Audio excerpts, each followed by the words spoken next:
Director S Shankar, hits and flops, all movies list, Game Changer వరకు, Gentlemen blockbuster, Premikudu blockbuster, Bharateeyudu blockbuster, Jeans blockbuster, Oke Okkadu blockbuster, Nayak flop,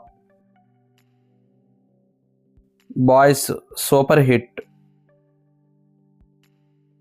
Aparichitudu blockbuster, Sivaji blockbuster, Robo blockbuster, Snehitudu hit, I hit, 2.0 hit, Bharateeyudu 2 flop, Game Changer ఈ movie ఈరోజే release అయింది. Average టాక్తో run అవుతుంది.